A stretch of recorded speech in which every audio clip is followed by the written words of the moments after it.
Bonjour à tous et bienvenue à Catch Club. On se retrouve pour le résultat de SmackDown du 6 septembre 2024 et hier soir on a un retour qui s'est mal passé.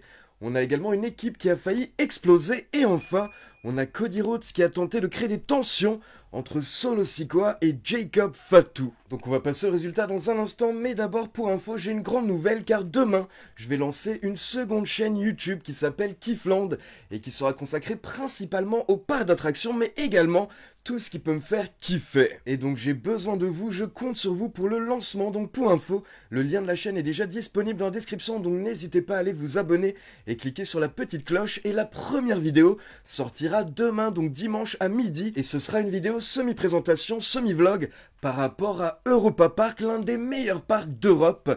Et ensuite, lors des prochaines semaines, vous aurez des vidéos sur le parc Universal en Floride et le parc Disney en Californie. Donc merci à tous ceux qui vont s'abonner et soutenir Kiffland.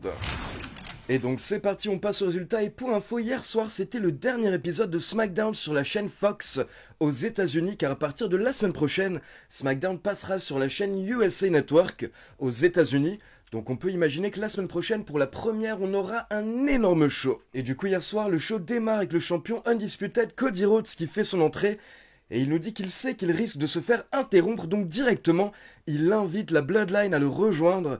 Et vous avez la Bloodline au complet, donc Solo Sikoa, Jacob Fatu, Tama Tonga et Tonga Loa qui font leur entrée. Et là, vous avez Solo Sikoa qui monte tout seul sur le ring pour confronter Cody Rhodes.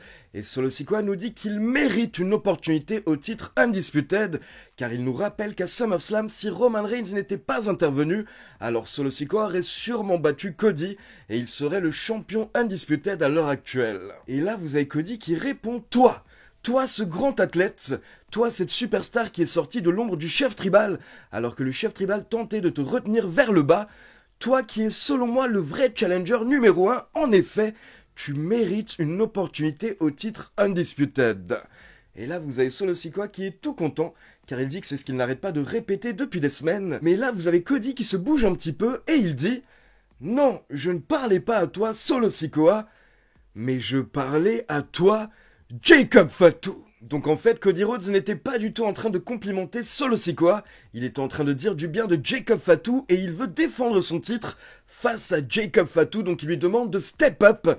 Et là, vous avez Jacob Fatu qui réagit, il monte au bord du ring et apparemment il veut rentrer dans le ring pour confronter Cody Rhodes, mais là, vous avez Solo Sikoa qui intervient et il lâche un regard à Jacob Fatu. Et là, pendant quelques instants, vous avez Jacob Fatu qui hésite, mais au final, il regarde Solo Sikoa et il lui dit « Je t'aime, tu es mon chef tribal !» Et donc là, il obéit à Solo Sikoa et il redescend au bord du ring. Et directement, vous avez Solo qui dit qu'il sait très bien ce que Cody est en train de faire. Cody essaye de créer des tensions entre Solo Sikoa et Jacob Fatu, mais ça ne va pas fonctionner. Et derrière, vous avez Solo Sikoa qui accepte d'affronter Cody Rhodes la semaine prochaine, mais il nous dit également qu'ils n'ont pas besoin d'attendre, et donc là il appelle la Bloodline, et vous avez le reste de la Bloodline qui rejoint Solo dans le ring, donc ils sont à 4 contre 1, mais là vous avez les Street Profits et DIY qui viennent aider Cody Rhodes. Donc là ça allait partir en bagarre générale, mais vous avez Nick Aldis qui intervient, et donc il nous book 2 matchs. D'abord il nous book le main event de ce soir avec les 4 membres de la Bloodline contre DIY et Street Profits, donc un 4 contre 4, et ensuite il book également officiellement Cody Rhodes contre Solo Sikoa la semaine prochaine pour le titre Undisputed. Mais Nick Aldis nous dit qu'il en a marre de toutes ces interventions, notamment de la Bloodline. Donc le match entre Solo et Cody Rhodes la semaine prochaine aura lieu dans une cage. Ensuite, on passe dans un vestiaire où on a Tiffany Stratton avec Pretty Deadly, mais là ils sont rejoints par Nia Jax. Et Nia Jax dit à Tiffany Stratton que c'est marrant, mais il y a beaucoup de personnes en coulisses qui ont cru que la semaine dernière, Tiffany Stratton allait encaisser sur Nia Jax. Mais là, vous avez Tiffany qui nie totalement en disant que ce sont de fausses rumeurs qui ont été lancées par Chelsea Green. Et là, vous avez Nia Jax qui a envie de croire Tiffany Stratton car elle dit que Tiffany Stratton n'oserait pas lui mentir tout de même. Et Tiffany Stratton répond que bien sûr que non, et au passage, elle demande à Nia Jax d'être dans son coin ce soir lors de son match. Et Nia Jax répond « Ok, et je vais essayer de t'aider ». Comme tu as essayé de m'aider la semaine dernière. Donc clairement, lors du segment, on a senti deux choses. On sent que Tiffany Stratton est en train de mentir à Nia Jax, et on sent également que Nia Jax commence à le comprendre. Et donc on enchaîne directement avec Tiffany Stratton accompagnée par Nia Jax contre Bayley qui veut se venger. Donc on a un gros match et vers la fin du match, alors que Nia Jax est en train de conseiller Tiffany Stratton, vous avez Bayley qui effectue un dive vers l'extérieur sur Nia Jax. Mais quand Bayley retourne dans le ring, elle se fait surprendre par un tombé de Tiffany Stratton. Et là, Tiffany aurait pu remporter le match, sauf que le problème, c'est qu'au même moment, Nia Jax est montée au bord du ring pour se plaindre auprès de l'arbitre à cause du dive de Bayley. Et donc à cause de l'intervention de Nia Jax, Tiffany Stratton n'a pas pu remporter le match, car l'arbitre n'a pas vu son tombé, et du coup pendant ce temps, vous avez Bayley qui a contré le tombé de Tiffany Stratton, et derrière elle a réussi à lui porter son finisher, le Rose Plant, pour la victoire. Donc clairement, le plan de Tiffany Stratton et Nia Jax n'a pas marché hier soir, ou alors, peut-être que Nia Jax a fait exprès, parce qu'elle se rend compte que Tiffany Stratton est en train de se foutre de sa gueule. Puis là, on passe en coulisses et on a Kevin Owens qui croise Austin Theory et Grayson Waller qui se foutent de sa gueule. Et il précise notamment que Kevin Owens n'est plus ami avec Cody Rhodes suite à ce qui s'est passé à Bash in Berlin. Et pour le prouver, il nous rappelle qu'un peu plus tôt, quand Cody Rhodes s'est fait attaquer, Kevin Owens n'est absolument pas intervenu pour l'aider. Mais là, Kevin Owens est saoulé, il nous dit qu'Austin Theory et Waller sont des idiots. Puis il nous dit qu'il n'a eu aucun problème à aller dans le ring avec Cody. Ils n'ont eu aucun problème à s'affronter, ils sont toujours amis. Donc il dit que si lui il a pu affronter un de ses amis, alors Grayson Waller et Austin Theory peuvent sûrement faire pareil. Donc là il propose un match entre Waller et Theory, mais il propose également de faire partie de ce match, donc il dit qu'il va tout de suite aller voir Nick Aldis pour qu'on ait un match à 3 ce soir avec Kevin Owens contre Grayson Waller contre Austin Theory. Ensuite, on a une petite vignette de Legado del Fantasma, puis on enchaîne avec le retour de Giovanni Vinci, qui avait eu plusieurs vignettes ces dernières semaines, et beaucoup de fans apprécient Giovanni Vinci, donc ils s'attendaient à un gros retour hier soir. Faut savoir qu'on l'a vu arriver à l'arène au début du show, et là, il a eu une belle entrée. Je trouve que c'était un bon moment, et donc derrière, il affronte Apollo Crews. Donc Giovanni Vinci commence à enlever sa tenue, mais là, l'arbitre n'a pas envie d'attendre Giovanni Vinci, donc il sonne la cloche. Et Apollo Crews en profite, il tente tout de suite un tombé sur Giovanni Vinci, donc il le surprend pour la victoire. Apollo Crews a battu Giovanni Vinci en environ 4 secondes hier soir. Et donc forcément, directement après, vous avez Giovanni Vinci qui est en train de se plaindre en disant qu'il n'était pas prêt. Il n'avait pas encore enlevé sa veste et son pantalon, donc il en veut à l'arbitre. Mais le problème, c'est que le match est terminé. Apollo Crews a bien gagné. Alors là, j'imagine bien entendu que beaucoup de fans n'ont pas aimé ce qui s'est passé hier soir. Je vous avoue que je suis également très étonné par rapport à cette décision, mais j'ose espérer que la WWE a un plan derrière, car là, c'était pas une défaite tout simplement parce que Giovanni Vinci était mauvais. Il y avait tout de même une histoire, il a perdu parce qu'il était pas prêt. Donc j'ose espérer que lors des prochaines semaines, il aura d'autres matchs où là, il pourra vraiment nous montrer ce qu'il vaut. Ou alors peut-être que la WWE n'a tout simplement aucun plan pour lui, mais j'espère tout de même que c'est pas ça. Et à côté de ça, faut savoir hier soir que le média américain WrestleVote s'est intervenu pour dire qu'apparemment le booking de Giovanni Vinci a déplu à beaucoup d'officiels très haut placés à la WWE. Donc clairement retour chelou, mais comme je vous l'ai dit, on va pas s'emballer tout de suite, on va attendre de voir ce que la WWE nous propose les prochaines semaines avec Vinci. Puis on passe en coulisses, on a Chelsea Green qui est en train de trash talk Michin, donc là vous avez Nick Aldis qui intervient et il book un match entre les deux catcheuses un peu plus tard, mais d'abord on enchaîne avec Kevin Owens contre Austin Theory contre Grayson Waller. Et rapidement dès le début du match, les trois catcheurs se retrouvent à l'extérieur du ring et là vous avez Kevin Owens qui jette Austin Theory contre les barrières et derrière il powerbomb Grayson Waller à travers une table que Waller venait de sortir. Donc là vous avez Kevin Owens qui domine pendant quelques minutes tranquillement, mais petit à petit Waller et Theory reprennent l'avantage et là vous avez Theory qui fait le taf sur Kevin Owens, il lui porte notamment un énorme blockbuster. Et directement derrière, vous avez Grayson Waller qui tente d'effectuer le tombé. Mais là, vous avez Austin Theory qui tire Grayson Waller, qui l'empêche de faire le tombé. Et les deux catcheurs commencent à s'énerver, car Austin Theory n'apprécie pas de faire tout le taf. Et derrière, vous avez Waller qui tente de remporter le match. Donc là, ça commence un petit peu à chauffer entre les deux, mais au final, ils se remettent sur la même longueur d'onde et ils décident de s'attaquer à Kevin Owens. Sauf qu'à nouveau, vous avez Kevin Owens qui reprend l'avantage. Et là, il tente de porter un stunner sur Austin Theory, mais Theory le repousse. Sauf que sans le faire exprès, il repousse Kevin Owens sur Waller.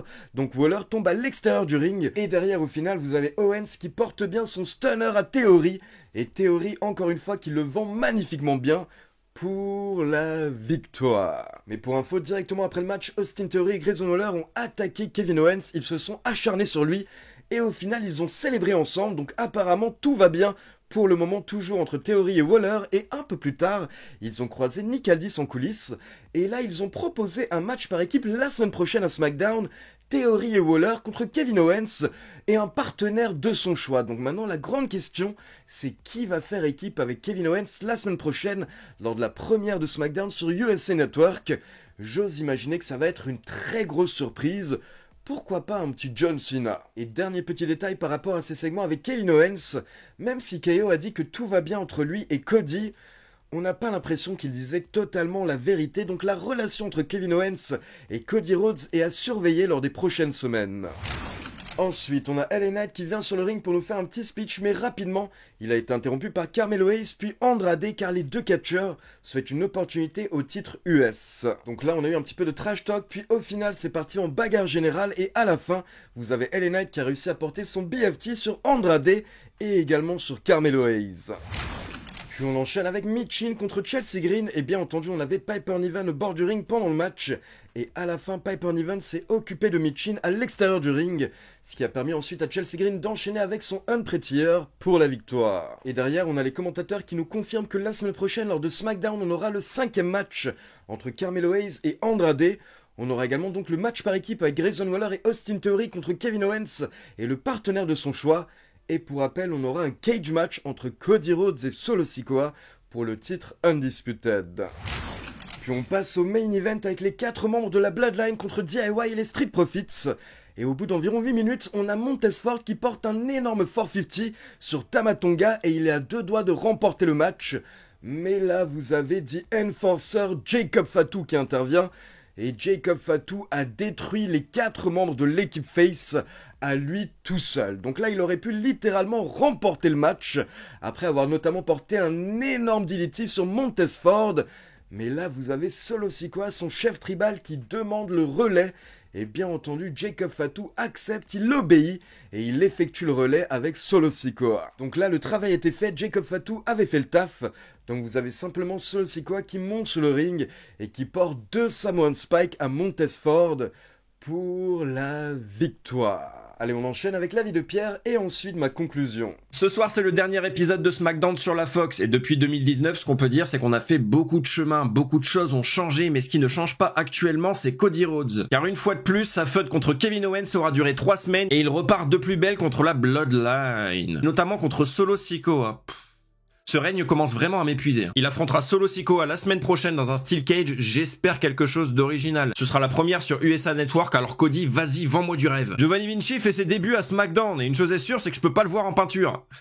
Parce que Vinci, c'est comme Da Vinci, c'est comme Léonard de Vinci, il était peintre. Je suis désolé, je sais que beaucoup d'entre vous ont tendance à zapper mon passage, mais ne zappez pas s'il vous plaît, je vais dire des choses intéressantes juste après, c'est sûr. Aline m'a pas embauché pour mon sens de l'humour, désolé. En tout cas, félicitations à la WWE, ça pourrait faire partie d'une de mes vidéos les pires débuts à la WWE. J'avais prédit environ 1 mois avant que Giovanni Vinci retombe dans l'oubli, mais là, ce sera peut-être moi finalement. Une défaite en quelques secondes contre Apollo Crews, ça fait mal et je vois pas pire comme début. Kevin Owens a fait un véritable plongeon de la Main Event Picture vers la mid-card à nouveau. Il a affronté Grayson Waller et Austin Theory dans un triple menace, je pensais que c'était le bon moment pour faire face turn Austin Theory. Vous savez le face turn que j'évoque depuis environ 2 mois là. Et ben non, ça a pas eu lieu, visiblement tout a l'air de bien se passer entre eux, ils s'entendent comme au premier jour. Pour la semaine prochaine, ils ont demandé un tag team match contre Kevin Owens et un autre mec. Spoiler, ce sera Randy Orton. On va voir ce que ça va donner. Sacré pop encore une fois pour LA Knight qui partage une promo avec Andrade et Carmelo Hayes. J'aime bien voir ces deux catcheurs un peu plus mis en avant. Une feud à 3, ça me dérangerait pas, mais je le répète encore une fois, donner un manager à Andrade parce que no hablo espagnol et jodepo. Plus sérieusement, la mid-card autour du titre US est très cool et ça invente fraîcheur depuis le règne de Logan Paul. Ce 8-man tag team match est une bonne surprise. Les Street Profits et surtout DIY dans le main event, retenez bien cette date parce que ça n'arrivera pas toutes les semaines. En tout cas, c'était un très bon match. Il y avait 7 catcheurs ultra talentueux et Tangaloa dans le ring, ça ne pouvait qu'être bien. Cet épisode de SmackDown mérite un solide 7 sur 10. Ça rattrape un petit peu les déceptions de certains épisodes du show bleu qu'on a eu ces derniers mois. Mais je suis certain qu'ils gardent le meilleur pour la semaine prochaine, ça va péter.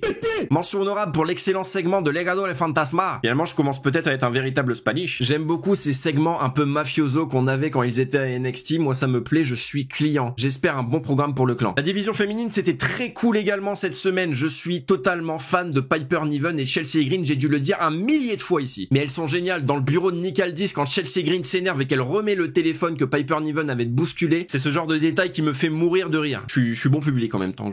J'ai apprécié les bronzés 3. C'est très cool que Chelsea Green ait eu une victoire cette semaine. Et est-ce que vous avez remarqué Alicia Taylor qui essaie d'imiter Samantha Irvine dans la présentation de Chelsea Green? C'est trop mignon. J'aime beaucoup Alicia. Victoire également pour ma chouchou Bayley. Par contre, j'ai l'impression qu'elle est là sans être là. On dirait Alexa Bliss en 2022, elle n'est plus que l'ombre d'elle-même, ça me fait peur. J'espère du changement pour elle aussi. Merci à tous, à la prochaine, merci Ali et vive le catch. Alors perso, j'ai trouvé qu'il s'est passé beaucoup de choses cette semaine et déjà la première question que je me pose, c'est qu'est-ce qui va se passer par rapport à Kevin Owens lors des prochaines semaines et qui sera son partenaire mystère la semaine prochaine lors de SmackDown.